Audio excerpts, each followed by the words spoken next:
नमस्कार अनि हार्दिक स्वागत छ दर्शकबिन कार्यक्रम प्रश्न समयमा म भोपाल रिटेल। नेपाली कांग्रेसको व्यापक विरोधका बीच शुक्रबार संसदबाट राष्ट्रिय चिकित्सा शिक्षा विधेयक 2075 पारित भएको छ। यो विधेयकलाई सत्तारूढ दलले स्वास्थ्य क्षेत्रका लागि कोसे ढुङ्गा साबित हुने बताइरहँदा नेपाली कांग्रेस जो प्रमुख प्रतिपक्षी दल छ उसले चाहिँ मुलुक मुठभेड उन्मुख भइरहेको बताइरहेको छ। अनि चिकित्सा क्षेत्र सुधारको माग गर्दै अनसनरत डाक्टर गोविन्द केसीले भने आफूसँग भएको सहमति विपरीत विधेयक आएको भन्दै प्रधानमन्त्री केपी शर्मा ओलीको तत्कालै राजीनामा माग गरेका छन्। आखिर हुन लागेको के हो? राष्ट्रिय चिकित्सा शिक्षा विधेयक यो स्वास्थ्य क्षेत्रको कोसे ढुङ्गा हो वा विवादको बिउ बनिरहेको छ? आज हामी यी र यस्तै सन्दर्भमा बहस गर्दैछौँ र यसका लागि हामीसँग हुनुहुन्छ पूर्व स्वास्थ्य मन्त्री नेपाल कम्युनिस्ट पार्टी नेकपाका नेता खगराज अधिकारी। यसैगरी हामीसँग हुनुहुन्छ नेपाली कांग्रेसकी नेत्री प्रतिनिधि सभाकी सदस्य डाक्टर डिला सङ्ग्रौला र हामीसँग हुनुहुन्छ नेपाल मेडिकल काउन्सिलका निवर्तमान प्रवक्ता डाक्टर कृष्ण अधिकारी। यहाँहरू तिनैजनालाई स्वागत छ।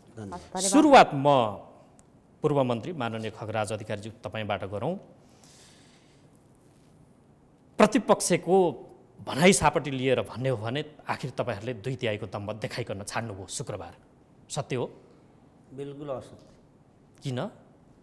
संसदीय प्रक्रिया अनुसार संसदले हामीलाई समितिमा यो विधेयक पठायो।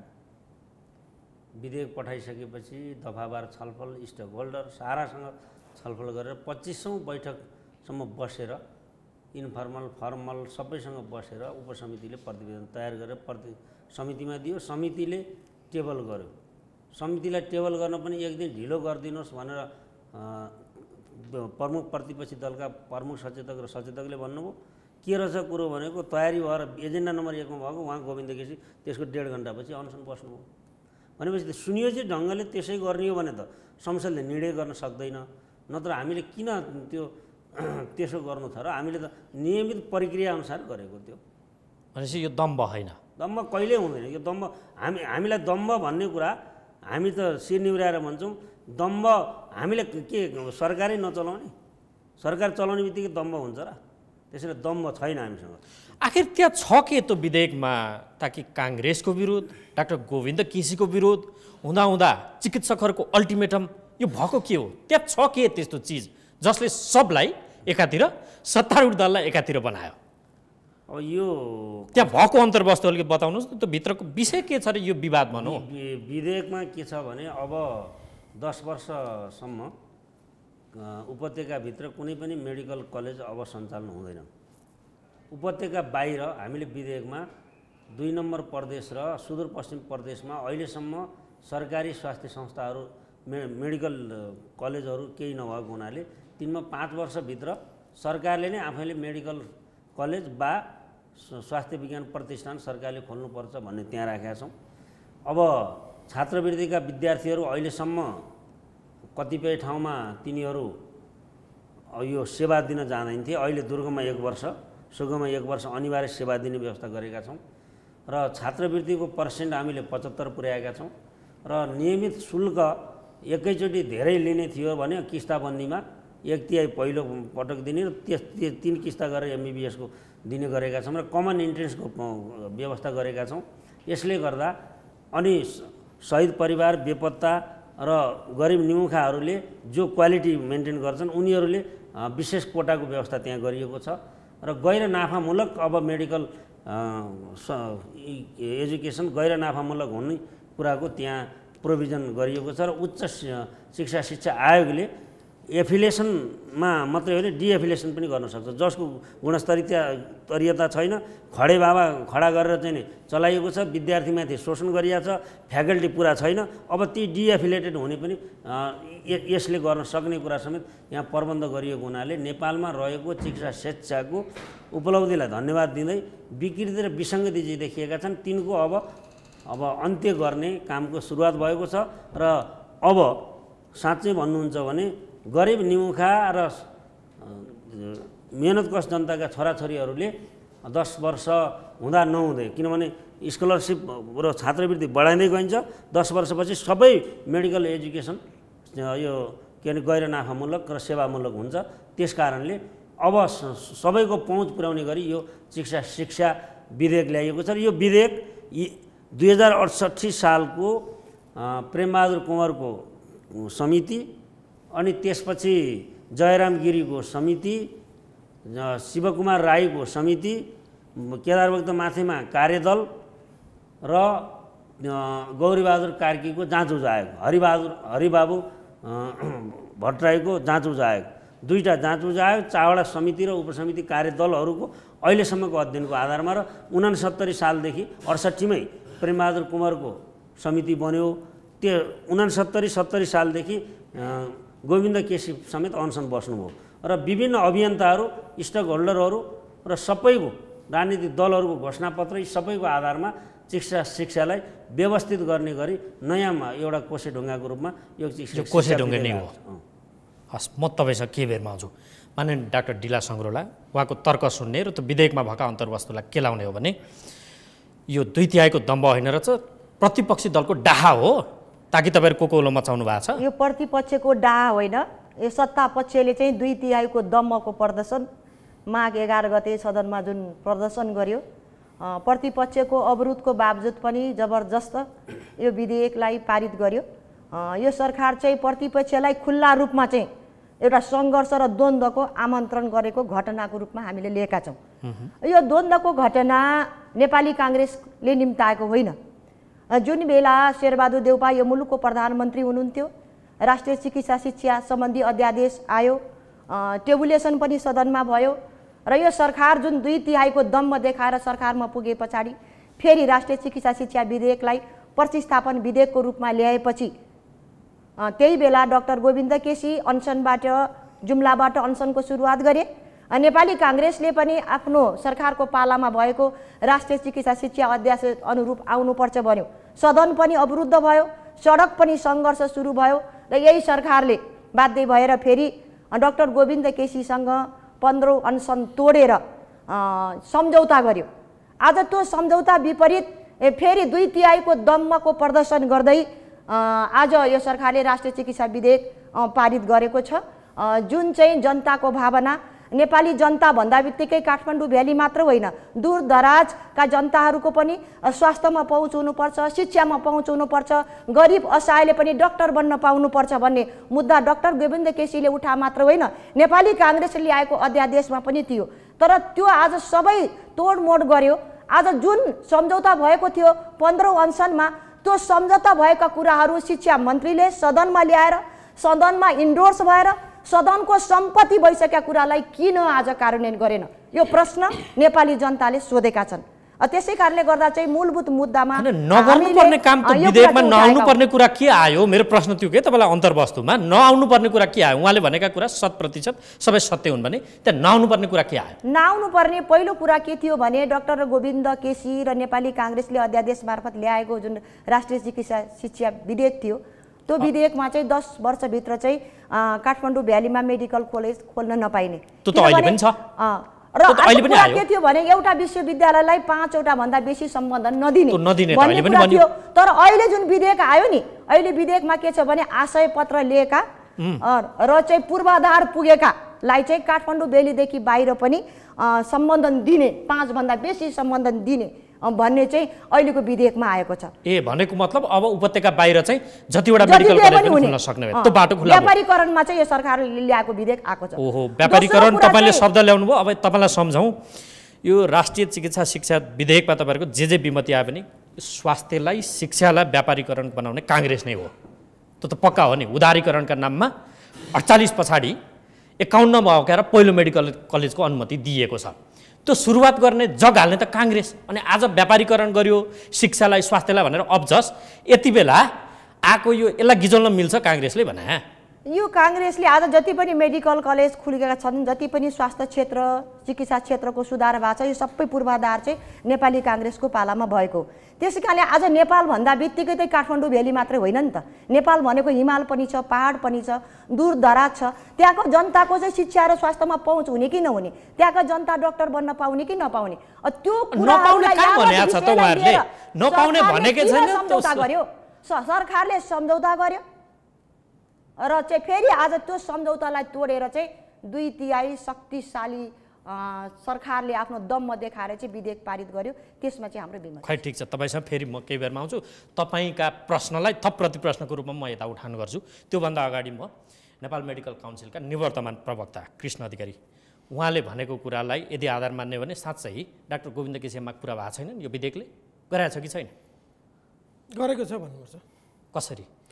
अब त्यो भन्दा पनि अब यो विधेयकको कुरा सुन्नु न, विधेयकको कुरा कसरी आयो के आयो भन्नेतिर म गइनँ। म चाहिँ केमा गएँ होइन, तपाईँ आफै अभ्यास गर्ने चिकित्सा क्षेत्रको एकजना प्र्याक्टिसनर पनि हो, अभ्यासकर्ता। त्यस हिसाबले त्यसले पुरा गरिदियो कि गर्दैन त्यो भन्नुहोस् त। गरेको छ भने कसरी? समग्रमा त गरेको छ। कसरी गरेको छ भने म भन्छु। एक, जस्तो अहिले एक्जिस्टिङ काउन्सिलको नियम जसले नियमन गरिरहेछ, त्यसको तालिकवाला मन्त्रालय स्वास्थ्य मन्त्रालय, शिक्षा मन्त्रालय अन्तर्गतको युनिभर्सिटी पनि हामीले नै हेर्ने, काउन्सिलले नै हेर्ने थियो। त्यस पछाडि अब त्यसमा भएका प्राध्यापकहरूको प्रावधान, शिक्षकहरूको प्रावधान, सिटको प्रावधान अहिले काउन्सिलमा थियो। अब अहिले के भयो भने अहिले नयाँ विधेयकले अबको उपाध्यक्षको योग्यता पनि मेडिकल काउन्सिलको अध्यक्ष हुने योग्यता बराबरकै राखेको छ। सचिवहरू राखेको छ, मेडिकल काउन्सिलको अध्यक्ष राखेको छ, एसोसिएसनको अध्यक्ष राखेको छ। भनेपछि प्र्याक्टिकल्ली भन्नुहुन्छ भने तात्विक अन्तर यो गठनमा पनि देख्दिनँ म। एक। दुई, काउन्सिलले गरिरहेको जुन सर्टेन काम थियो त्यो काम अहिले आयोगमा सरेको हो, त्यो पनि केही आंशिक कामहरू। अब जहाँसम्म कुरा आयो कलेज खोल्ने, कसरी खुल्छ त कलेज? प्रमुख कुरा यो हो। उहाँले त भनिसक्नुभयो त, उपत्यका बाहिर यो आशयपत्र लिइसकेकालाई त खोल्न सक्ने। भोलिबाट मान्यो नामै लिने भने टार्गेट बारम्बार परिरहेको बिएनसी हस्पिटल त्यो त मेडिकल कलेज हुने भयो? होइन, हुँदैन। कसरी हुन्छ भन्नुभयो त उहाँले। यसरी हुन्छ, पक्नु न। यसको विधेयकमा त कुरा आयो। आशय पत्र पाउनु भनेको विश्वविद्यालयको सम्बन्धन होइन, पहिला यो बुझ्नु पर्यो। नम्बर एक, आशय पत्र पाउनु भनेको शिक्षा मन्त्रालयले दिने, ल यु गो अहेड, तपाईँ बनाउनुहोस्, अगाडि बढ्नुहोस् भन्ने पत्र हो। भलै त्यहाँ विश्वविद्यालयको मान्छे हुन्छ, इन्स्टिच्युट अफ मेडिसिनको डिन हुन्छ, त्यहाँ प्रतिनिधि हुन्छन्, तर विश्वविद्यालयले तँलाई मैले एफिलिएसन दिएँ भनेको हुँदैन। अब मान्नुहोस् कुनै अमुक कलेजले सबै क्राइटेरिया पुर्यायो भने पनि अब उसले विश्वविद्यालय खोज्नुपर्छ। त्यो खोज्दा आजको स्थिति म हिजोसम्म काउन्सिल बसेको नाताले भन्छु, अहिले नै के भनेको छ भने 5वटा भन्दा दिन पाउँदैन जस्तो भनेकै छ। एक्सेप्सनल दिन सक्छ भने पनि अब अहिले दुईटैका 5वटा भन्दा बेसी छन्। क्षमता छैन भनेर कलेजहरू विश्वविद्यालय आफै भनिरहेछन् भनेपछि अब यो के चाहिँ मैले बुझाउन खोजेको भने आजको भोलि कुनै कलेज खुल्दैन, यो प्रावधान भए पनि खुल्न सक्दैन। किनभने यहाँ शिक्षकको कुरा, पूर्वाधार पुगेको, योग्यता पुगेकोले खुल्छ कि खुल्दैन? मेरो प्रश्न यो, तपाईँलाई फेरि मेरो प्रति प्रश्न, एफिलिएसन दिन उपत्यकाभित्र त बाध्यकारी भयो, पाउँदैन युनिभर्सिटीले। चिकित्सा शिक्षा आयोग बन्दैछ नि, त्यो आयोगले त सिफारिस गर्ने भयो नि त एफिलिएसन दिनु भनेर, कि दिँदैन? दिन्छ नि, दिँदैन। सिफारिस गर्छ होला, तर विश्वविद्यालय एफिलिएसन दिन बाध्यकारी छैन अहिले पनि। त्यसो भए बिएनसी नै पनि खुल्नेवाला देखिन्न। अब विश्वविद्यालयले दियो भने त खुल्ला, तर अहिले ऐनमा लेखेकै कारण, यो प्रावधानकै कारणले पाइहाल्यो भनेर जसरी बजारमा आएको छ त्यति सजिलो छैन। किनभने उसलाई दिने विश्वविद्यालय कन्भिन्स हुनु पर्यो। किनभने कलेजलाई दिए भनेर त हिजो सरकारले भनेकै हो नि आशय पत्रमा, तर त्यतिखेर पनि विश्वविद्यालय थिएन। अब अमुक कलेजले विश्वविद्यालय खोज्दै हिँड्नुपर्छ। अब कहाँ पाउँछ मलाई थाहा छैन। विश्वविद्यालयले दियो भने त सक्यो, त्यसको त्यो खुल्ने भयो, तयारी भएका चाहिँ खुल्ने भए। तर के हो भने यति सजिलो के छैन, त्यहाँ चाहिँ हामीले बिल्डिङ मात्रै, बिराई मात्रै नहेरौँ, त्यहाँ शिक्षकको प्रावधान छ, त्यहाँ भर्ना प्रक्रिया छ भनेको पेसेन्टको भर्ना प्रक्रिया छ, त्यहाँ डिपार्टमेन्ट छन्, 21वटा त विभाग हुन्छन्, सबै विभागमा प्रोफेसर चाहिन्छ। एसोसिएटबाट पनि चल्छन् होइन, एसोसिएट कुनैमा चल्छ, सबैमा त चल्दैन। भनेपछि कम्तीमा 100 जनाको टिम चाहिन्छ त्यहाँ। त्यसकाले त्यत्तिकै ल कलेज खुलो ऐनमा लेखो खुलिहाल्यो भन्ने कुरामा चाहिँ म सहमत छैन। पढाउने मास्टरहरू पर्याप्त छैनन् अहिले? पर्याप्त अहिले हेर्दाखेरि 23वटा 2300 त त्यतिकै होला नि तपाईँले भनेको 100 अहिलेकैमा सुन्नु न, अहिलेकैमा कहाँ 100-100वटा कलेज पाए त? टिचर पर्याप्त भए त अहिलेकैले चलाउँथे नि, नभए किन कोही 45 हुनु? त्यसमा घुमाइ अप्रत्यक्ष रूपमा गोविन्द कोइसीको माग पुरा भएको हो, एफिलिएसन दिन्छु नि भने पनि। त्यो अर्थमा चाहिँ किनभने अहिले चाहिँ एफिलिएसनको प्रावधान के अरे कलेज खुल्ने प्रावधान राखे पनि अहिलेको वर्तमान परिस्थिति जुन हामीले हेरिरहेका छौँ कलेज खुल्न त्यति सजिलो छैन। सोझो हिसाबमा चाहिँ पुरा भएन लेखेकै आधारमा हो। खै ठिक छ, तपाईँसँग के बेरमा आउँछु म। पूर्व स्वास्थ्य मन्त्री खगराज अधिकारीज्यू तपाईँसँग आउँछु। उहाँले उठाएको प्रश्न, उहाँले दिएको जवाफ, नैतिकता हुन्न नेताहरूमा? प्रधानमन्त्रीसँग इभन सहमति गरेको कुरा अक्षरशः पालना भएन, नैतिकताको प्रश्न उठाइयो, राजीनामा दिनुपर्छ भने भनिराखेको छ।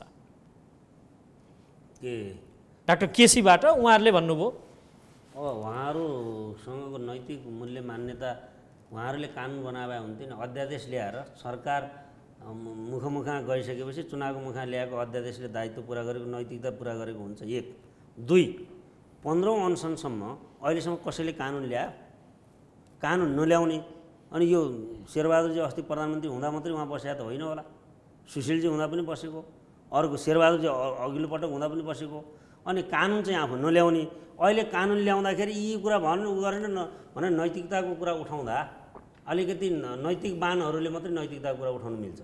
1 दोस्रो कुरा म यतातिर जान्न, तपाईँ हामीले व्यापारीकरण गऱ्यौँ भनेर भन्नेहरूले तिनै कलेजबाट चन्दा उठाएर आफू चुनाव लड्नु भएको छ छैन मलाई थाहा छैन, तर उम्मेदवार त उठाउनु भयो नि उहाँहरूले। कुन कुन प्रतिनिधि सभामा उठ्यो, को मेयरमा उठ्यो, अनि को महासमिति सदस्य छ। काङ्ग्रेसले जाने भयो नि त अहिलेसम्म चालु कलेजमा, त्यहाँ पनि म जान्न। तर कुरा के हो भने काङ्ग्रेस हुँदैमा कलेज चलाउन नपाइने भने कसले भन्न सक्छ? काङ्ग्रेसको समर्थक हुँदैमा कलेज चलाउन नपाइने हुन्छ? त्यसो भने अरूले पनि पाउनुपर्छ, मापदण्ड पुऱ्याएर। तर अहिले हामीले शिक्षा विधेयकमा सरकारले जे सम्झौता गर्यो, सम्झौताको बुँदा नम्बर 1 माथिल्लो सिरानको हेर्नुहोस् न, के भन्छ भने विधेयकको सम्बन्धमा डाक्टर केसी र शिक्षा मन्त्रालयको सचिवले साइन गरेको बुँदा नम्बर 1मा के छ भने विधेयकको सम्बन्धमा संसदीय प्रक्रियाबाट टुङ्गो लगाइने छ भनेको छ। टुङ्गो लगाउने भनेपछि संसदले टुङ्गो लगायो, संसदले लगाइसकेको छैन अझ, प्रतिनिधि सभासम्मले लगायो, राष्ट्रिय सभाबाट बाँकी छ भनेपछि टुङ्गो लगाइने छ भन्ने शब्दै यही छ। टुङ्गो प्रक्रिया मिच्यो, उहाँको त तर्क आयो, प्रक्रिया मिच्यो। यो त काङ्ग्रेसले हामीलाई सिकाउन पर्दैन। काङ्ग्रेस त बसेका ठाउँमै चाहिँ नि प्रक्रिया पुरा नगरी चाहिँ नि स्थानीय स्वशासन ऐन 2054 पास गरेर आएको काङ्ग्रेसले लेसन अरूलाई सिकाउँदाखेरि आकाशतिर फर्केर थुक्दा आफैतिर पर्छ भन्ने कुरा सोच्नु पर्यो। हामीले कुन चाहिँ प्रक्रिया पुरा नभइकन भयो? यो संसदमा अनुमति माग्ने प्रस्ताव उहाँहरूले विरोधको सूचना दिनुभयो, विरोधको सूचना संसदले अस्वीकृत गर्यो, उहाँले फिर्ता लिनुभयो। अनि त्यसपछि सैद्धान्तिक छलफल भयो, सैद्धान्तिक छलफलपछि संशोधन हालियो, संशोधन हालेपछि दफावार छलफलका लागि समितिमा लाने कुरा संसदले अनुमति दियो। त्यसपछि समितिमा गयो, समितिमा 25 राउन्डसम्म बैठक बस्यो, 25औं बैठक बसे, त्यसमा आफ्ना राय राखियो। अनि उहाँहरूले अल्पमत बहुमतको प्रक्रियामा भाग लिनुभयो।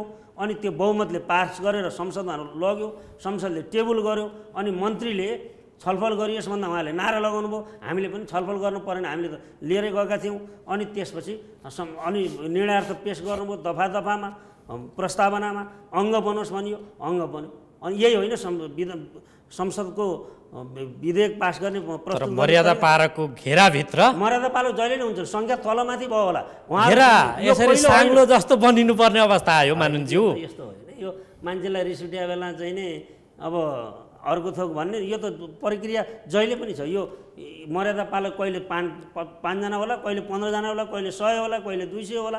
त्यो हामीले बनाउने कुरा होइन, त संसदको सभामुखले गर्ने कुरा हो।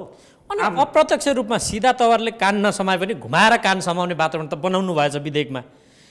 छैन एफिलिएसन 5वटा भन्दा बढीलाई नदिने भन्यो, तर उपत्यका बाहिर भन्ने शर्त राखियो। त्यो किन राखियो? म तपाईँलाई अब यो बताउनुहोस् त, उहाँको प्रश्न त्यही थियो। म तपाईँलाई गजबले बताइदिन्छु। यो कुरा त चलेकै थियो, कानुन बनाएको थिएन। त्यही अन्तरिम कालमा मनमोहन मेडिकल कलेजलाई एफिलिएसन दिने, एलओआई दिने पत्र लेख्ने को? चित्रलेखा यादव, शिर निहुर्याएर म भन्छु। अनि यो नेकपाको थिएन कोही? एलओआई उहाँले दिएपछि यसरी नै अरू कुनै कलेजको होला मनोमन त अहिले पाउँदैन यो कानुन पास भयो भने पाउँदैन उपत्यकाभित्र उसले हेर्न पनि पाउँदैन सकिएको बन्दैछ तर एलओआई भनेको के हो भने सरकारले दिने हो मेडिकल कलेज काउन्सिलले दिने होइन नि त्यहाँ त एफिलिएसन दिन्छ एलओआई दिने काम हिजो काङ्ग्रेस र सरकारले गरेका काम हामीलाई दायित्व छैन भने यो सरकारले भन्न पाउँछ सरकार भनेको अविच्छिन्न उत्तराधिकारी संस्था हो तर अब मान्नुहोस् कि हामीले त्यहाँ त उहाँले सम्झौतामा के लेखिदिनु भने दुईवटा कुरा लेख्नु भएको छ उहाँले एउटा उपत्यका बाहिर जान्छन् भने तिनलाई सरकारले पहिलो कुरा किन्दिनु पर्यो त्यो सम्झौतामै लेख्नु भएको छ दोस्रो बुँदा बाहिर जान्छन् भने उहाँले बाहिर लान नै गरेर सम्झौता गर्नुभएको छ कि तिनीहरूलाई सहुलियत दिनुपर्छ भन्नुभएको छ सहुलियत भनेको के अन्तको भन्दा अलिकति लिबरेज हुनुपर्छ भने होला होइन अब त्यसमा हामी संसदमा बोलायौँ उहाँलाई म तिमीहरूसँग कुरा किन गरेँ सरकारसँग गरेँ भन्नुभयो दोहोरो संवाद भएन अनि हामीले हाम्रो व्याख्या गऱ्यौँ कानुन राखेर गऱ्यौँ गर्दाखेरि यदि हामीलाई कुनै कलेजको मापदण्ड पुगेको छ कि छैन एलओआई लिएका त्यसमा हामीलाई सरोकार पनि छैन चासो पनि छैन मतलब पनि छैन तर त्यही कुरालाई उहाँले गरेको बुँदा नम्बर 2 मा उपत्यका बाहिर जान चाहने हकमा 1 मा सरकारले किन्दिने 2 मा के लेख्नु भएको छ भने अब सहुलियत दिने भन्दाखेरि यदि मापदण्ड पुगेका छन् भने र कलेज तयार हुन्छ भने उपत्यका बाहिरको हकमा ती झुन्निरहेका कुनै छन् भने तिनले पाउँदैन दर्जनौँ छन् यहाँ दर्जनौँ छन् तिनको उपत्यकाभित्र त दर्जनौँ छन् तिनले नपाउने त कुरा गरि नै सक्यौँ बाहिर यहाँ भएका कसैलाई बिएनसी लाग्ला कसैलाई मनमोहन लाग्छ तिनको त मनमोहनले यहाँभित्र त खोल्नै पाउँदैन मैले सार्वजनिकै भनिसकेँ त्यस बाहेक नै दर्जनौँ छन् तिनीहरूसँग पनि सरकारवालासँग हामीले कुरा गरौँ र उनीहरूले ती दुईटाको कुरा मात्रै हो भनेर नारा जो उरालिया छ नि त्यहाँ त अरू जो एलओआईका दिएका छन् नि पिपुल्स डेन्टल छ अर्को छ अब त्यो नामै अहिले किन लिनु पर्यो तपाईँ हामी गर्नु होइन ती सबैको एलओआई लिएकाहरूको मापदण्ड पुगेको छ भने तिनीहरूको हकमा कि सरकारले एलओआईको पैसा फिर्ता गरिदिनु पर्यो भौतिक पूर्वाधार किनिदिनु पर्यो यहीँ पनि होइन अरू प्रयोजनका लागि होइन भने उनीहरूले सरकारले तोकेको ठाउँमा 2 नम्बर प्रदेशमा सरकारी कलेज बनाएर जान्छु भन्यो भने 2 नम्बर प्रदेशमा नि छैन सुदूरपश्चिममा छैन त्यसको बाटो त दिनु पर्यो अनि त्यसलाई एफिलिएसन दिने कसले त क्या अब त्यो त अब युनिभर्सिटीले दिँदा 5 भन्दा बढीलाई नदिने त त्यही सम्झौतामा तपाईहरुले निप्ट्याउनु भएको छ अनि अब त्यसमा अब दिने त्यसकारण हाम्रो कुरा के हो भने यो एलओआई को प्रक्रिया विगत सरकारले जो दियो यदि ती मापदण्ड पूर्वाधार पुगेका छन् भने त्यो कुरा युनिभर्सिटी तयार भयो भने युनिभर्सिटी तयार भयो भने अहिले अब युनिभर्सिटी फेरि कसले दिन्छ त भन्दाखेरि 5 वटा भन्दा त दिन पाइँदैन भनेकै छ फर द टाइम बिङ यदि यो अवस्थामा झुन्डिएको अवस्थामा छन् र कलेज युनिभर्सिटी तयार भएको खण्डमा मात्रै तिनीहरूले बाहिर जाँदा मापदण्ड पुगेको छ भने मात्रै यो इन बिट्विनको अवस्थामा रहेकाले जान चाहन्छन् भने त्यसलाई त्यही सहुलियत दिने भित्र हामीले राखेका त्यो भनेको युनिभर्सिटी तयार भयो भनेको नयाँ तयार हुने कि अहिले भएकै तयार नभए उसले त्यही पनि शिक्षा उच्च आयोग जो यो बन्नेवाला छ यो विधेयक पास भइसकेपछि राष्ट्रपतिले लालमोहर लगाइसकेपछि शिक्षा उच्च आयोग जब बन्छ उसले कुनै युनिभर्सिटीलाई तिमीले यसलाई अगाडि बढाइदेऊ भन्दा उसले मान्यो भने मात्रै पाउँदैन त पाउँदैन त्यसो भए त नयाँ युनिभर्सिटी चाहियो त्यो पनि त क्रिएट होला नि आवश्यकता पर्यो भने त आफ्नाका लागि त्यो त सक्छ प्रदेशले गर्न सक्छ प्रादेशिक विश्वविद्यालय चलाउनु उसको अधिकारी छ कानुनी छ हामीले यहाँ रोकेर हुन्छ नबुझिकन यत्रो धेरै हल्ला गर्नु भएको त होइन यो खगराजीले धेरै कुरा उठाउनु भयो यो तपाईकै पालाको नेताको पालामा को चाहिँ भङ्ग भएको छ माघ 11 गते नेपाली कांग्रेसले 2टा अस्पताल जुन गिरिजा प्रसाद कोइरालाको नाममा रहेको श्वास प्रश्वास केन्द्र तनहुँ सुशील कोइरालाको नाममा रहेको चाहिँ क्यान्सर अस्पताल बाँके यसलाई सरकारले केन्द्रीय सरकार संघीय सरकारको मातहतबाट हटाउने निर्णय गर्यो अरु हटाउने निर्णय गरेका अस्पतालहरु पनि छन् है एकैछिन तपाईलाई म जोडौं मेची अञ्चल अस्पताल जनकपुर अस्पताल सगरमाथा अञ्चल यी पनि छोडिया छन् यो कुरालाई राखो भन्न मिल्दैन यो कुरालाई हटाउने निर्णय गरिसकेपछि त्यसलाई चाहिँ संघीय मार्फत राखिनु पर्छ भनेर नेपाली कांग्रेसले बारबार हामीले सदन पनि अवरुद्ध गर्यौं त्यो भनेको नेताको मानमर्दन भयो भन्ने हो सदनको अवरुद्धको बावजुद पनि संसदीय सर्वोच्चतालाई मिचेर 2/3 को दम्म देखाएर यो मुलुकको सभामुख सत्तापक्ष भए के यो सभामुखले चाहिँ विधि विवेक कानुन मूल्य मान्यता हुन्छ नि सभामुख भनेको त सबैको साझा हुनुपर्ने हो नि र चाहिँ तपाईले अघि नै भनिहाल्नुभयो जति पनि चाहिँ त्यहाँ थिए त्यहाँ परिचालिकाहरू तिनी सबैले जबरजस्त एउटा चाहिँ जनप्रतिनिधिलाई पेलेर यो ब्याक बाटोबाट चाहिँ यो मुलुकको शिक्षा मन्त्रीले हात हल्लाउँदै लाग्छ कुनै युद्ध जितिरहेको छ, लाग्छ चाहिँ अब चाहिँ यो राष्ट्रिय चिकित्सा शिक्षा विधेयक आएमै मुलुकमा एउटा युद्ध जितिन्छ भनेर प्रतिपक्षलाई आमन्त्रण गरे, नैतिकताको जिम्मेवारी लिएनन्। यसले गर्दा चाहिँ आज यो मुलुकमा चाहिँ एउटा द्वन्द्वको अवस्था चाहिँ देखा परेको छ। तपाईँ एउटा कुरा भनिदिनुहोस् ल, प्रिन्सिपलले अलिकति एउटा भनिदिनुहोस्। यसै कुरालाई म के गाँच्न चाहन्छु भने यो सरकारले सम्झौता गर्यो, तर सम्झौता किन तोड्यो? यो सम्झौता होइन, 5वटा भन्दा बेसीलाई चाहिँ सम्बन्धन नदिने भन्ने कुरा चाहिँ जसले चाहिँ आशय पत्र लिएको छ, पूर्वाधार तयार छ भने जति पनि मेडिकल कलेज खोल्ने। अर्को कुरा चाहिँ सिटिभिटीले त्यो प्रमाणपत्र तहको स्वास्थ्य शिक्षा फेज आउट गर्ने भनेर चाहिँ सम्झौता भएको थियो। अहिले विधेयक आउँदा चाहिँ त्यसको स्तरोन्नति गर्ने 5 वर्षभित्र फेज आउट गर्ने भन्ने भनेको छ। अर्को कुरा चाहिँ राष्ट्रिय चिकित्सा शिक्षा आयोग बनाउने भन्ने मात्रै थियो। यो आयोग मात्र होइन, मेडिकल चाहिँ यो विश्वविद्यालय पनि चलाउने भनेर धेरै कुराहरू चाहिँ तोडमोड गरेर त्यो भावना विपरीत यो सरकारले चाहिँ अहिले राष्ट्रिय चिकित्सा शिक्षा विधेयक ल्याएर एउटा खुसियाली मनाइरहेको छ। यसले गर्दा चाहिँ नेपाली जनतामा चाहिँ एउटा नैतिकताको प्रश्नलाई मुद्दा दुईटा आयो।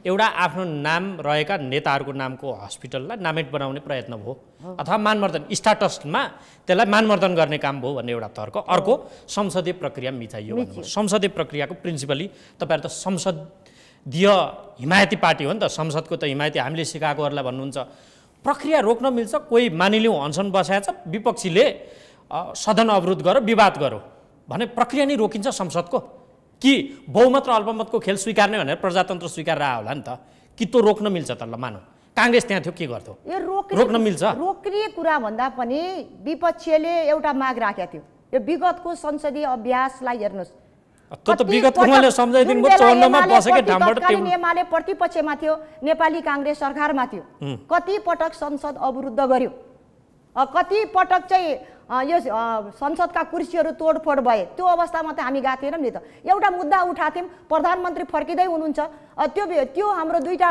अस्पताललाई सङ्घीय मातहतमा राखेर मात्रै एउटा सहमति र सहकार्यको आधारमा जाउँ भन्दै यो किन हतार गर्यो सरकारले? किन सभामुख एकाङ्गिक भए? किन सभामुख सबैको साझा हुन सकेनन्? किन संसदीय सर्वोच्चतालाई चाहिँ निमित्यान्न पारियो? किन चाहिँ डाक्टर गोविन्दसँग यो सरकारले आफै सम्झौता गर्यो? आज डाक्टर गोविन्द केसीको सम्झौता तोडेर चाहिँ नैतिकताको प्रश्नको जवाब यो सरकारले लिने कि नलिने नेपाली जनताले सोधिरहेछ। यो कुराको बहस हो आज। यो प्रक्रिया किन अवरुद्ध गर्ने? नारा जुलुसको बीचमा शिक्षा मन्त्रीले गएर किन प्रस्तुत गर्नुभयो? यो कुरा हो नि त। 2074 साल श्रावण 32 गते पोखरा विश्वविद्यालयको साधारण सभाबाट सिनेटको अध्यक्ष माननीय शेरबहादुर देउवा, सिनेटको सहकुलपति गोपालमान श्रेष्ठ 2074 साल श्रावण 32 गते पोखरा विश्वविद्यालयको 18औं साधारण सभाले जीपी कोइराला श्वास प्रश्वास केन्द्रलाई अब त्यहाँ नराखेर पोखरा विश्वविद्यालय मेडिकल कलेज बनाउने भनेर निर्णय गरेको छ। एक, अब यो कसले मास्यो? प्रमाण त्यहाँ छ। उहाँहरू यो कुरा त्यहाँ आउनै दिनुहुन्न, अरूलाई बोल्नै दिनुहुन्न, हाउस सुरु हुन नपाउँदै गएर ओयल हेर्नुहुन्छ र सभामुखलाई मुख छोड्नुहुन्छ। अहिलेसम्म कुर्सी भाँचिए तर सभामुखलाई कसैले मुख छोडेको छैन। एक, सुन्नुहोस् है, संसदको सर्वोच्चता सभामुखलाई च्याम्बरबाट आउन नदिने घेराबन्दी गरिएको छ। अनि यो सभामुख पछाडि बस्ने ठाउँमा उहाँको केन्द्रीय समितिका सदस्य मान्यहरू गएर टाउको फोर्ने गरी बस्नु भएको छ। यो कहिले देख्नु भएको थियो तपाईँले दृश्य? यो त बाहिर नआएका कुरा हुन्। त्यसैले हामी के हो भने कन्फ्रन्टेसन चाहँदैनौँ। एक, दोस्रो कुरा, पर्खर अस्पतालमा पछि सुशील कोइराला जोडियो। पर्खर अस्पताल कसरी बन्यो भने खजुरामा पर्खर अस्पताल एकजना साधु उनले 2 करोड रुपियाँ त्यहाँ दिए अनि त्यसपछि त्यहाँ चाहिँ नि अरू महायज्ञ लगाइयो, उठाएर क्यान्सर अस्पताल बनाउने भने पछि निर्णय गरियो। अब पछि गगनजी स्वास्थ्य मन्त्री हुनुभयो, प्रचण्डजी प्रधानमन्त्री हुनुहुन्थ्यो। त्यो बेला गठन आदेशको नाममा साइनबोर्ड झुन्ड्याइयो। एकजना ओएनएम गरेर एउटा नर्स पनि पठाइएन।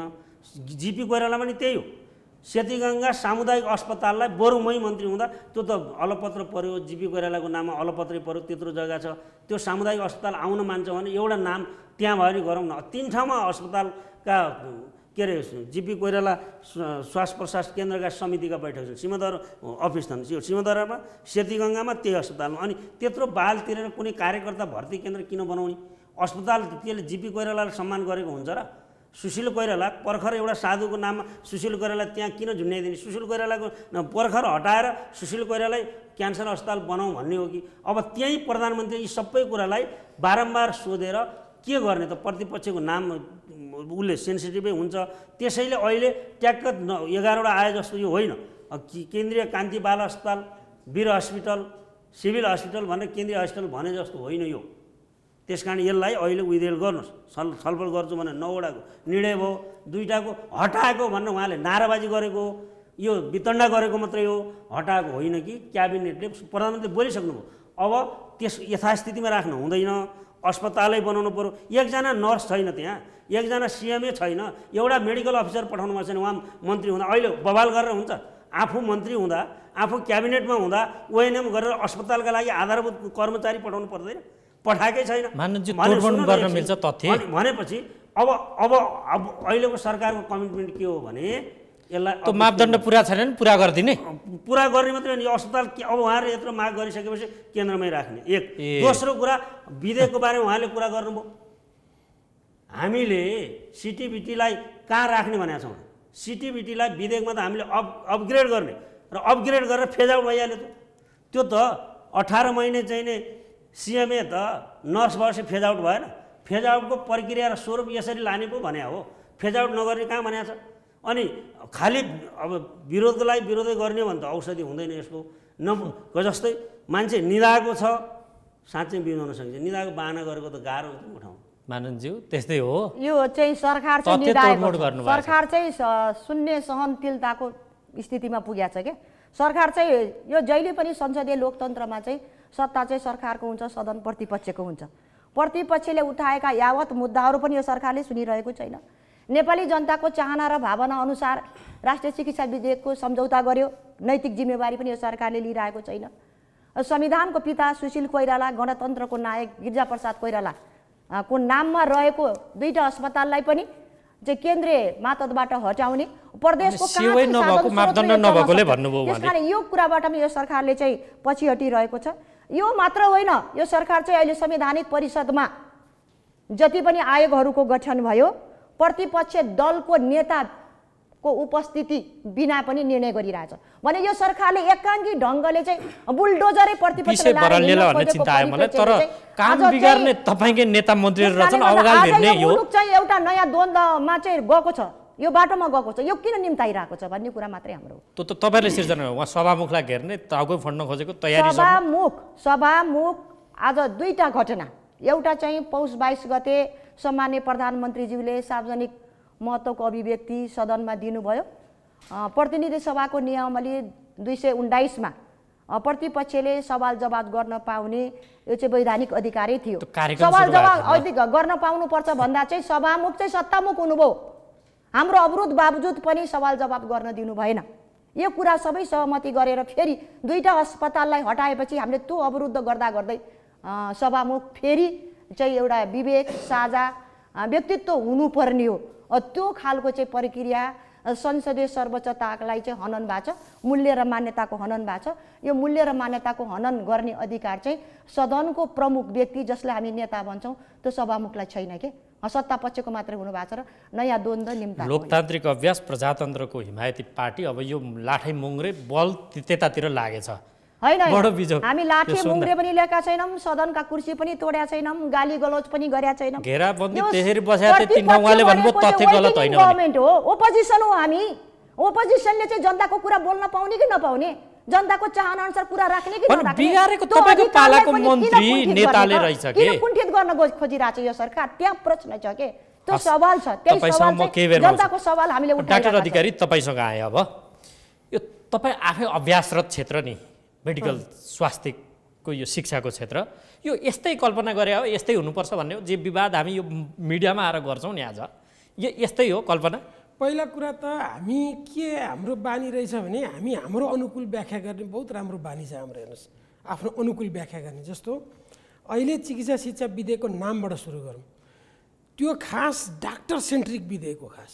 है। हुन त अहिले परिभाषामा मिलाएर लेखेको छ चिकित्सा शिक्षा भनेको, नभएदेखि यो स्वास्थ्य विज्ञान शिक्षा हो।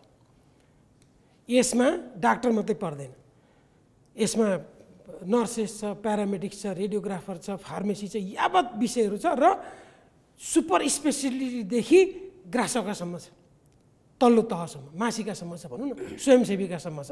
त यत्रो चिजलाई आन्दोलन कसरी उठ्यो भन्दाखेरि यो चाहिँ मात्रै चिकित्सकको क्षेत्र भन्न भन्यो। जस्तो म तपाईँलाई भन्छु कि पोस्ट ग्रेजुएट फ्री कसलाई हुनुपर्छ?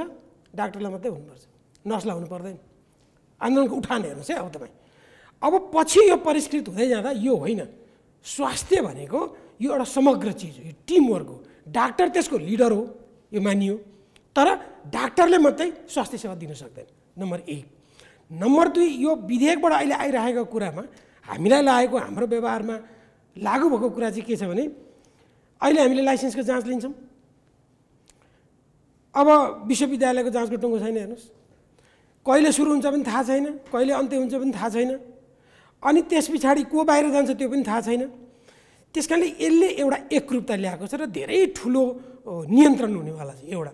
दोस्रो कुरा, नेपालको इन्ट्रान्स पास नगरिकन जाउन् भन्ने चिज चाहिँ काउन्सिलले डिसाइड गरे हो। त्यो त केसीले दबाब दिएर गर्नुभयो होइन। कसरी हो? कसैले भनिदियो हो र हामीलाई? कसैले अराएको हो र? कसैले निर्देशन दिएको हो र? त्यस कारणले अर्काको नारा पनि बोक्ने चलन छ। फेरि अर्काको नारा पनि बोक्ने के चलन छ भने अर्काले गरिदिए पनि, किनभने कुनै बेलामा कुनै कालखण्डमा त एउटाले कुरा उठाइदियो होला। जस्तो अहिले के भन्न पाउनुहुन्छ? होइन, कुनै बेला होइन, 4 वर्ष अगाडि अदालतको नेक्सेस लागेको आरोप। यसो गरौँ, 4 वर्ष अगाडिको नैतिक जिम्मेवारी म लिन्छु, तर हामी भएको बेलाको मात्रै कुरा गरौँ। अनि यो बेलाको जस्तो काम गर्दा थियो भने यत्रो लफडा यो त्यहाँ आउँदैछु। र अहिले हामीलाई किन चित्त दुखाइ छैन चिकित्सा शिक्षा विधेयकमा भने अघि मैले अलिकति व्याख्या गरेँ, यो काम त्यही मान्छेले गर्ने हो। त्यस कारणले पात्र ठिक हुँदाखेरि यो धेरै आत्तिनु पर्दैन। र यो कलेज वारवारी लगिहाल्ने गुटुटु होइन, मान्छेहरू चाहिँ एकदम उम्रेर चाहिँ कलेज गुटुटु आउने यस्तो कुरा हुँदै होइन। त्यस्तो थिएन भने तपाईँ आजको दिनमा त त्यो जिम्मेवारीमा हुनुहुन्न, भर्खरै तपाईँ त्यो जिम्मेवारीबाट मुक्त हुनुभयो। तिनै मेडिकल काउन्सिल माथा त्रने हुन् नि डाक्टरहरू त। अब तपाईँलाई उदाहरण भन्छु ल, तिनीहरू हिजोसम्म अल्टिमेटम दिइरहेछन् नि, होइन केसीको पक्षलाई लिएर होइन, जीवन रक्षा गर्नु पर्यो। ती सबै बेवकुफ हुन्। होइन, केसीको पछि विपछि म एकछिनमा आउँ ल।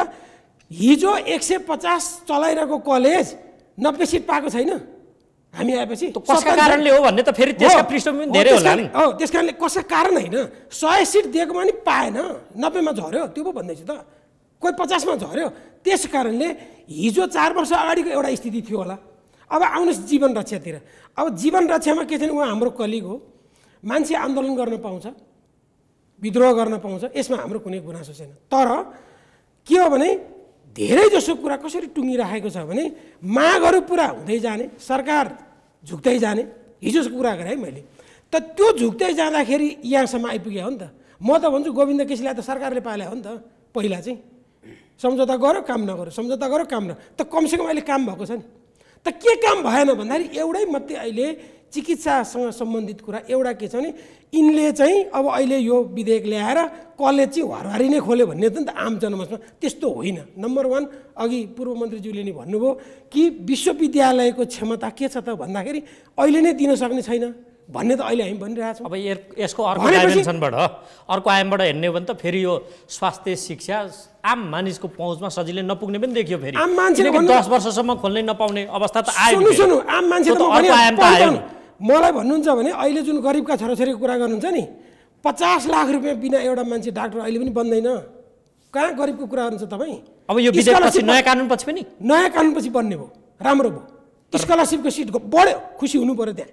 हेर्नुहोस् अब मैले इच्छा गरेको र मेरो क्षमता छ भने मैले पढ्नबाट वञ्चित हुन सक्ने भए के अब पनि सिट त सीमित हुने भयो। सिट सीमित त के भन्नुहुन्छ भने यसको अर्को पाटो बताइदिन्छु। 100 सिट दिँदाखेरि पनि 90 सिट दिँदा पनि पोहोर साल, यसपालि त भरियो, पोहोर साल जानकी मेडिकल कलेज खाली हो। हेर्नुहोस् 13वटा कि 17वटा विद्यार्थी भर्ना भए, वीरगन्जको पनि 50 जना भर्ना भए। त्यसो हुनाले हिजो मेडिकल पढ्ने जुन हाउगुजी समाजले क्रिएट गरेको थियो त्यो चाहिँ बन्द भयो। जसरी पनि डाक्टर पक्का हो, किन जसरी पनि डाक्टर हुनुहुन्छ। यसो गरौँ, अब यो फेरि विषय बराली लगे जस्तो भयो। तपाईँले स्केप हुनुभयो कि प्रश्नको जवाफ दिनुभएको छैन, त्यो मैले फेरि तपाईँलाई ती घुमाएँ। यदि डाक्टर केसी गलत थिए भने तपाईँ हिजो जिम्मेवारीमा रहेको निकायले समेत नियमन गर्ने ती डाक्टरहरू आज अल्टिमेटम दिइरहेछन्। जीवन रक्षा हुनु पर्यो, अप्रत्यक्ष रूपमा माग त त्यो छ, तर फेरि सपोर्ट त उनको अनसनलाई हो, स्वास्थ्य क्षेत्रलाई नि हो। भएको के हो त यो? गोविन्द केसीको जीवन रक्षा गर्नु पर्दैन भनेर कसले भन्यो? सरकारले हेलिकप्टर उठाएर ल्याइरहेछ, अहिले पनि हेलिकप्टर नाइट भिजनमा आइरहेछ, सुविधा सम्बन्ध अस्पतालमा राखेको छ। उहाँको जीवनको बारेमा व्याख्या नगरौँ। प्रश्न के हो भने गोविन्द केसीले उठाएका मागको अन्तर्य भयो कि भएन, पुरा भयो कि भएन? भएनन्। उहाँ आफैले भन्नुभयो त, प्रधानमन्त्रीको औषधिको सम्म उहाँले टिप्पणी गर्नुभयो, स्वास्थ्यको टिप्पणी गर्नुभयो। तपाईँ ठिक ठाउँमा आउनु, ठिक न। सुन्नुहोस्, म एउटा चिकित्सकको नाताले र हिजो काउन्सिलमा बसेको नाताले के भने यो एकदम गैर व्यावसायिक अनइथिकल स्टेटमेन्ट हो। नम्बर 1, मलाई त भन्न के मन लागेको छ भने पहिला कुरा त यस्तो भाषा बोल्न पाइँदैन। सुन्नुहोस् है, किन पाइँदैन भने बिरामी लक्षित उसको रोगको कारणले उसलाई त्यसलाई दर्शाएर तपाईँ भन्न पाउनु। नम्बर 1। नम्बर 2, उहाँ त्यसको विज्ञ होइन। अर्को कुरा मलाई के ताजुब लागिरहेछ भने प्रधानमन्त्रीको स्वास्थ्य हेर्ने डाक्टर पनि त नियुक्ति भएको छन्, ती किन बोल्दैनन्? पहिला कुरा त ऊ अनैतिक हुँदै हुन्। जस्तो हिजो गोविन्द केसीलाई अख्तियार दुरुपयोगले पागल भनेको होइन, वक्तव्य निकालेर त्यसो भन्न पाइन्थ्यो? लोकपालकै हालत बनाइन्छ सरकारले भन्न खोज्नुभयो? होइन, सरकारले त्यस्तो बनाउँछ बनाउँदैन म जान्दिनँ, तर मैले नमुना भनेको भन्न पाइन्छ त उहाँलाई भन्ने हो। त्यसो हुनाले यो एकदम गैर जिम्मेवार अभिव्यक्ति हो। त्यसको खण्डन उहाँलाई उपचार गर्ने चिकित्सकले नै गर्लान् अथवा त्यसको पनि दिन होला, तर यो एकदम गैर प्रोफेसनल, गैर नैतिक भनौँ न, अनैतिक काम भयो। अनि यस्तो चरित्र डाक्टर केसीको मैले उहाँलाई उहाँका प्रति मेरो पनि सम्मान छ, जुन विज्ञप्ति भाषा निकालिएर आयो नि, आरोप लाग्छ तपाईँहरू ब्याकफोर्समा हुनुहुन्छ उहाँहरूको, आरोप लागेको आरोप है, यो किन भइरहेछ? अहिले भर्खर मेडिकल काउन्सिलको डक्टर साहबले भन्नुभयो नि, उनी अनैतिक पागलका शब्द प्रयोग गर्नुभयो नि, यही नै मेरो विमति छ। आज केसी आन्दोलनकारी होइनन्, डाक्टर गोविन्द केसी सत्याग्रही हुन्। सत्याग्रहको मार्फतबाट यो मुलुकमा गणतन्त्र र प्रजातन्त्र पनि आएको छ। आज उनी सत्याग्रही हुन्थेनन् भने आज स्वास्थ्य कर्मीहरू मात्रै होइन, नेपाली जनता, दूरदराजका जनता पनि उनको पक्षमा किन उभिया छन्?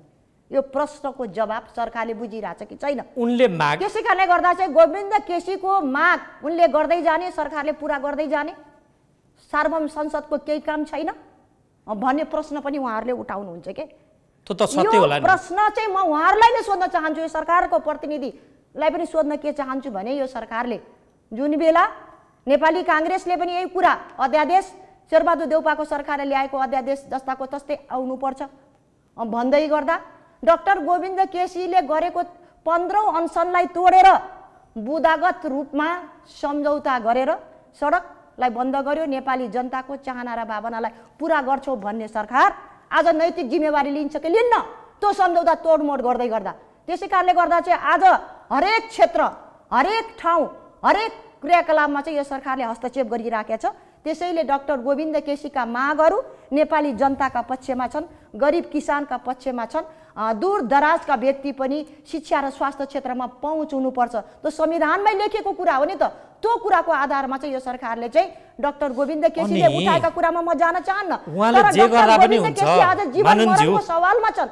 उनको जीवन रक्षा मात्रै होइन, उनले पुरा गरेका बाचा बन्धनहरू सरकारले तोड्दै गएर गोविन्द केसीलाई जीवन मरणको सवालमा यो सरकारले पुराकै छ। संसद उहाँको निर्देशन अनुसार चल्नुपर्ने यो हामीलाई थाहा छ, संसदको सर्वोच्चता। संसद डाक्टर गोविन्द केसीको निर्देशन यो अनुसार संसदको चल्नुपर्ने। सम्पत्ति भइसक्यो, किन सम्झौता गर्यो? शिक्षा मन्त्रीले सम्झौता भएको कुरा हुँदा द्वन्द्वकालीन मुद्दा पनि डाक्टर केसीको मुद्दा हुने भयो, सदनको सम्पत्ति बन्यो। त्यो सम्पत्तिलाई किन हटायो? आज किन सम्पत्ति बनाएको त? सदनको सम्पत्ति भइसकेपछि, रेकर्डेड भइसकेपछि त्यो कुरालाई तोडेर 2/3 छ। अनि समय परिस्थिति उहाँले भन्नुभयो त अघि, समय परिस्थिति कुन थियो उहाँले भन्नुभयो त? समय र परिस्थितिको कुरै होइन, यो एउटा डाक्टर गोविन्द केसी सङ्केत मात्रै हुन्। तर हरेक क्रियाकलापमा यो सरकार 2/3 दम्म तरिकाले यो मुलुकमा चाहिँ लैजाँदैछ, नयाँ द्वन्द्वको सुरुवात गर्दैछ, प्रतिपक्षलाई चाहिँ आइज सडकमा भनेर उतारिरहेछ कि धम्की दिनुभयो। धम्की दिएछ। धम्कीले किन डराउने? तपाईहरुले धम्की दिन थाल्नुभयो कारी शक्ति हो नि कांग्रेस भनेको हैन लोकतन्त्रको पर्यायवाची ल खेलो भनेर तपाईहरु पनि धम्की दिन थाल्नु सम्म सँगसँगै हामीले परिवर्तन यहाँसम्म ल्याइ पुरा हो नि संसदीय व्यवस्थामा पनि त हामीलाई कांग्रेसले अन्य पार्टीलाई पनि त ल्याइ पुरा छौं भने संसदीय अभ्यासको कुरा हामीलाई सिकाउन मिल्छ पूर्व मन्त्री खगराज अधिकारीज्यू डाक्टर केसी मरिदिँदा पनि हुन्छ हुँदैन बिल्कुल हुँदैन अनि बचाउनु पर्यो नि त पर्यो अहिलेसम्म सोधी खोजी भएको छ नि तपाईहरुबाट नखोजी सोधी खोजी गरे भए उहाँ नेपाली काङ्ग्रेसले लिएर आएको नाइट भिजनबाट टिचिङ हस्टेलमा त्यसकारण उहाँहरू एउटा कस्तो कुरा हो भने अब जनस्वास्थ्य विधेयक ऐन बनिसक्यो हाम्रो पूर्ववक्ता मान्नेलाई थाहा छैन कुनै पनि बिरामीको गोपनीयता कायम गर्नु उसको अधिकार हो त्यही संसदले पारित गर्नु मौलिक हक हो अनि कुनै अब एउटा डक्टरले कुनै चाहिँ नि पेसेन्टै हो मान्नुहोस् प्रधानमन्त्री सार्वजनिक जीवन पनि हो फेरि उहाँको सार्वजनिक जीवन केमा गोपनीयता राख्नुपर्ने जनस्वास्थ्य विधेयक तपाईँले हेरेर बोल्नुहोस् त्यहाँ उसको बिरामीको कुरा पनि भन्न पाइँदैन औषधि खाएको कुरा पनि भन्न पाइँदैन र उसको उपचारको कुरा पनि उसको सहमति बेगर बाहिर व्यक्त गर्न पाइँदैन अनि यो कुरामा काङ्ग्रेस त्यही नारा लिएर हिँडेको छ र काङ्ग्रेस अल्पमतले बहुमत चलाउनु पर्छ भन्ने तानाशाही र अधिनायकवादी प्रवृत्ति र हैकमवादी प्रवृत्ति परम्परागत रूपमा शासनको ठेक्का जनताले भोट कम्युनिस्टलाई हाल्ने हामीले मात्रै लिनुपर्छ भन्ने यति चाहिने तानाशाही प्रवृत्ति काङ्ग्रेसभित्र छ हैकमवादी र विरासत यो परिवारवाद काङ्ग्रेसको बाहेक अरूले सत्ता नै लिनुहुन्न भन्ने काङ्ग्रेसको चिन्तनले गर्दा नै यो अब चाहिँ ठिक ठाउँमा गएको यही हो संसदको सर्वोच्चता विधेयक पास गर्नु पर्दैन टुङ्गोमा लाग्नु पर्दैन उहाँहरूले हामीलाई सिकाउनु पर्छ भने मनमोहन अधिकारीलाई हस्पिटलको बेडबाट जवाफ माग्ने काङ्ग्रेसले नैतिकताको कुरा सिकाउने हामीलाई 5 दिनको समय नदिएको काङ्ग्रेस अनि बसेको ठाउँबाट मन्त्रीले चाहिँ विधेयक पेशै नगरी पास गरे भन्ने सभामुख पनि बिहोरेर आएका छौँ हामीले त्यसकारण त्यही कुरा सिक्नुपर्छ भनेर काङ्ग्रेस भनेको हो भने हामी त्यो सिक्दैनौँ हामी हाम्रा कमजोरी केही छन् हामी सच्याउनै तयार छौँ अब मुलुकमा द्वन्द्व होइन हामी एकताबद्ध भएर अगाडि बढ्न चाहन्छौँ तर काङ्ग्रेसले स्वीकार्नु पर्यो कि काङ्ग्रेसले यो 4 वर्ष बाँकी रहेको 4 वर्ष जनताले म्यान्डेट दिएको हामीलाई हो काङ्ग्रेसलाई होइन अक्षरश मेरा माग पुरा नभए म अनसन तोड्दिन डाक्टर केसीको अहिलेसम्म कुनैका पनि माग अब उहाँलाई के गराइराख्ने अनसन गराइराख्ने कि के गर्ने हाम्रो अपिल छ अब मेडिएसन गरौँ डाक्टर साहबलाई हामी अब बसेर छलफल गर्न तयार छौँ होइन उहाँले जे कुरा उठाउनु भएको छ ती कुराहरू उहाँले चिन्ता गर्नै पर्दैन विधेयकले नै व्यवस्था गरिसक्यो त्यसकारण त्यो कुरा भयो भने हामी फेरि संशोधन गर्न पनि तयार छौँ हामी त ढुक्क छौँ कि अब कुनै विकृति विसङ्गति जो देखिएका छन् हालसम्म ती दोहोरिँदैनन् यो विधेयकको कारण तर कतिपय मेडिकल सञ्चालन गर्न ठिक्क परेकाहरू उत्सव मनाइरहेछन् फेरि उत्सव मनाउनु मैनबत्ती बलुन जलाउनु कामै छैन त्यो बलिरहनु मैनबत्ती के गर्नुहुन्छ त त्यो अब कुनै होला अब कसैको मनमा अब पढ्नु पर्यो नि भोलिबाट सुरु गर्दा पनि 10 वर्ष लाग्यो मेडिकल कलेज सुरु गर्न होइन अब त्यही पनि एफिलिएसन दिन्छ कि दिन्न त्यो टुङ्गो छैन विश्वविद्यालय भनेको नेपालमा मेडिकल कलेज खुल्ने सम्भावना अनिश्चयको भुमरीमा फस्यो त्यो चाहिँ गराउनु भयो तपाईहरुले बिगराल छ त्यति सजिलो छैन विकट छ घरिघरि दिक्क पनि लाग्दो हो नि त्यो सम्झिँदा अब यो के हो भने मेडिकल साइन्स अनावश्यक हो भन्ने ठानियो नि त होइन अनावश्यक आवश्यक भन्दा अब हामीले हेर्नुहोस् कस्तो छ भने यो शिक्षा र स्वास्थ्यमा जो निजीकरण नव उदारवादको नाममा खास गरिकन 48 सालदेखि यता व्यापारीकरण गरियो नि यो विकृतिको विसङ्गतिको इन्जिनियरिङमा नि त्यही छ कृषिमा नि त्यही छ ह्युम्यानिटिजमा नि त्यही छ अरू कलामा नि त्यही छ त्यसको एउटा यो त के हो भने सबभन्दा सेन्सिटिभ हो मेडिकल एजुकेसन चाहे त्यो नर्सको होस् चाहे पब्लिक हेल्थको होस् त्यो मान्छेभित्र प्रवेश गर्ने कुरा हो क्या मान्छेको शरीरभित्र अर्को मान्छे प्रवेश गर्ने इजाजत पाउने यो कुरा भएको हुनाले बडा सेन्सिटिभ छ त्यसैले सबैले मेडिकल एजुकेसन पाउँछन् ट्यालेन्टले क्षमताकाले ब्रेनीले पनि पाउने हो यो हैन यो विधेयकको यसमा नियोजन भयो भन्ने कुरा तपाईले लायो त्यो होइन र भने अनि प्रकारान्तरले त्यस्तो हो अब यो पनि रिभ्यू गरौँला नि 10 वर्षपछि फेरि रिभ्यू गरौँला अहिले हामी सम्झौता गऱ्यौँ उहाँसँग होइन केसीजीसँग अरू अभियन्तासँग हामी पनि त्यही ठाउँमा पुग्यौँ र अब त्यो पहुँचमा पुग्नुपर्छ गैर नाफामूलक हुनुपर्छ भन्दा उहाँले नोट अफ डिसिसन लेख्नुभयो नेपाली काङ्ग्रेसकाले गैर नाफामूलक गैर सेवामूलक हुनुपर्छ भनेपछि व्यापारीकरण कसले गर्न खोज्दैछ फेरि पनि व्यापारीकरणलाई जिउँदाउन कसले खोज्दैछ निचोड अब मुलुक त प्रतिपक्षको नजरमा यो विधेयक तपाईहरुले भने जस्तो स्वास्थ्य क्षेत्रको कोसेढुङ्गा हुँदै होइन विवादको बिउ हो मुठभेड हुनेवाला छ यहाँ कार्यान्वयन गरौँ त्यस्तो रहेछ भने उहाँहरूले भनेको कुरा ठिक रहेछ हामीले गलत गरेछौँ भनेर रिभ्यू गरौँला नि 5 वर्षपछि। कि राष्ट्रिय सभाबाट पनि यो अलिकति रिभ्यू हुने सम्भावना देखिन्छ गुन्जायस? अब त्यो अर्को संसदको हामीले बोल्न मिल्छ? तथा फेरि बहुमत भर्ता त तपाईहरु सत्तारूढ दल के बोल्नुहुन्छ, गैर संसदीय कुरा बोल्नुहुन्छ, मैले अर्को हाउसको कुरा मैले बोल्ने अधिकार राख्छु? त्यस्तो त्यो पनि अब हामी जस्तै हैसियतको हाउस हो नि, सार्वभौम छ नि, त्यसो भने उसको बारेमा मैले बोल्नु त्यहाँबाट सच्चिने अवस्थाको बारेमा तपाईँ केही भन्न सक्नुहुन्न? मैले भन्नु नै हुँदैन। हस्, समय सक्यो, तपाईँलाई धन्यवाद। म डाक्टर म अन्तिममा केही कुरा मात्र जोड्न चाहन्छु। हामी चाहिँ अल्पमतले चाहिँ बहुमतलाई चलाउन थाल्यो भन्नुभएको छ। हामी सशक्त प्रतिपक्षमा छौँ। यो बहुमतवाला सरकारले चाहिँ यो मुलुकलाई चाहिँ सुशासन, सही तरिकाले शान्ति सुरक्षा दिएर यो शिक्षा स्वास्थ्य क्षेत्रमा चाहिँ सुधार गर्न सकेका छैन। अर्को कुरा चाहिँ यो सरकार चाहिँ अधिनायकवाद र सर्वसत्तावादी शैलीमा गइराखेको छ। यो सरकार चाहिँ शिक्षा क्षेत्रमा, स्वास्थ्य क्षेत्रमा चाहिँ व्यापारीकरण र बिचौलियापन गइरहेछ। आफूले गरेको क्रियाकलापको नैतिक जिम्मेवारी लिइरहेको छैन। त्यसैले डाक्टर गोविन्द केसी शेरबहादुर देउपाको सरकारको पालामा ल्याएको राष्ट्रिय चिकित्सा शिक्षा विधेयक तोडमोड गर्ने अधिकार यो सरकारलाई छैन। डाक्टर गोविन्द केसीको जीवन बचाउनु पर्छ। डाक्टर गोविन्द केसीलाई मार्ने प्रक्रिया भइरहेछ यहाँ। सरकार र संसद उहाँले छुट्याउनु भएन। संसदको अधिकारमा संसदको सार्वसत्ताको हामी मान्छौँ नि। सरकारले जे ल्यायो त्यही गर्ने भने विधेयक त उतैबाट क्याबिनेटबाटै पास गरिदियो भयो नि। विधेयकका पनि विधि हुन्छन्, विधान हुन्छन्। अवरोधको बावजुद चाहिँ विधेयक पारित गर्न मिल्छ। प्रतिपक्षले कुरा उठाएर सदन अवरुद्ध गरेर बेलामा चाहिँ यो त्यही विगतको नजिर ल्याउने, त्यही परम्परा ल्याउने, सभामुख त्यही ढङ्गले हिँड्ने भनेको चाहिँ चल्दै दिने कुरा होइन नि। कति दिन सदन बन्द भएको थियो? जम्मा 2 दिन मात्रै सदन बन्द भएको थियो। 1 महिना सदन बन्द भएका नजिर छैनन्, अवरुद्ध भएका नजिर छैनन्, तोडमोड भएका नजिर छैनन्। त नजिरलाई बिर्सिने सत्तापक्षले त 2 दिनको त कुरा थियो नि। छलफल हुन्थ्यो होला नि त। सम्झौतालाई कसरी लैजाने भन्ने कुरा पनि त आउँथ्यो होला नि त। अर्कै विषयवस्तु हामीले उठान गरेका थियौँ नि त। त्यसै कारणले गर्दा चाहिँ यो नैतिक जिम्मेवारी सरकारले लिनुपर्छ। अब तपाईहरु गर्नुहुन्छ के निचोड भन्नुस् त? भिडन्तमा जाने यो सरकारले चाहिँ भिडन्तलाई आमन्त्रण गरेको छ। आज हामी सदन गर्यौँ। अब यो सरकार चाहिरहेछ, अब सडक पनि तातोस्, सदन पनि चातोस्, नेपाली जनता द्वन्द्वमा आउन्, एकलौटी दुई तिहाको दम्मको बाधा चाहिँ बजाइरहनु भन्ने उहाँहरू लाग्नु भएको छ। डाक्टर अधिकारी मैले अन्तिममा के भन्न खोजेको भने जस्तो यहाँ जस्तो कतिवटा कलेज चाहिने, कति विद्यार्थी चाहिने भन्ने कुरा म तथ्याङ्क मात्रै दिन्छु। अब के चाहियो भने अब फेरि यो सन्दर्भ, नयाँ सन्दर्भ आइसकेकोमा एकपल्ट हामी जुन जुन विद्वानहरू हुनुहुन्छ, विभिन्न क्षेत्रका स्टेक होल्डर हुनुहुन्छ, उहाँहरूसँग एकपल्ट बसेर गोविन्द केसीसँग पनि संवाद गर्नुपर्ने एउटा मैले देख्छु। 2 जस्तो अहिले मेडिकल डाक्टरको सङ्ख्या 22,000 छ र अबको 4 वर्षमा यो सङ्ख्या 40,000 हुँदैछ। अहिले नै नर्सहरूको सङ्ख्या 90,000 छ। अहिले नै प्यारामेडिक्सको सङ्ख्या 80,000 छ। सुन्नुहोस्, त्यस कारणले पहिला हामीले के गर्यौँ भने सङ्ख्या पुगेन कलेज चाहियो भन्यौँ, WHO को क्राइटेरिया पनि हेऱ्यौँ। तर अहिले यसो झलास हेर्दा त अबको 4 वर्षपछि नर्सहरू 1,20,000 जति पुग्लान्, प्यारामेडिक्स त्यही ढङ्गमा जाने भए, डाक्टर 40,000 जानेपछि समस्या अहिले जुन गाउँको 3 करोड जनताको सेवाको कुरा गरिरहेछ, हाम्रो मलाई सोध्नुहुन्छ भने अहिले हामीलाई नम्बरको प्रब्लम छैन, हामीलाई डिस्ट्रिब्युसनको प्रब्लम छ। त्यो मान्छे गाउँमा गएर सेवा गर्ने त्यो वातावरण तपाईँको निचोड अब विज्ञहरूसँग भएर छलफल गरेर अब गोविन्द केसीजीलाई सम्झाउनु पर्छ। मास्टर प्लान बनाउनु पर्यो, उहाँसँग पनि संवाद गर्नु पर्यो।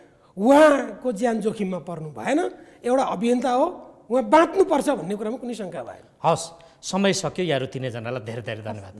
र आदरणीय दर्शकहरू, आजको कार्यक्रमको निर्धारित समय सकिएको छ। राष्ट्रिय चिकित्सा शिक्षा विधेयक स्वास्थ्य क्षेत्रका लागि कोसे ढुङ्गा वा प्रतिपक्षले भने जस्तो यो विवादको बिउ भन्ने सन्दर्भको यो बहसमा सहभागी भइदिनु भएकोमा पूर्व स्वास्थ्य मन्त्री, नेपाल कम्युनिस्ट पार्टी नेकपाका नेता खगराज अधिकारी, यसैगरी नेपाली काङ्ग्रेसकी नेत्री प्रतिनिधि सभा सदस्य डाक्टर डिला सङ्ग्रौला र नेपाल मेडिकल काउन्सिलका निवर्तमान प्रवक्ता डाक्टर कृष्ण अधिकारी, यहाँहरू तिनैजनालाई पुनः एकपटक धेरै धेरै धन्यवाद भन्छौँ। र अर्को अङ्कमा अर्को विषयवस्तुका साथ तपाईँ हाम्रो भेट हुने नै छ। हामीलाई आजलाई बिदा दिनुहोस्। नमस्कार।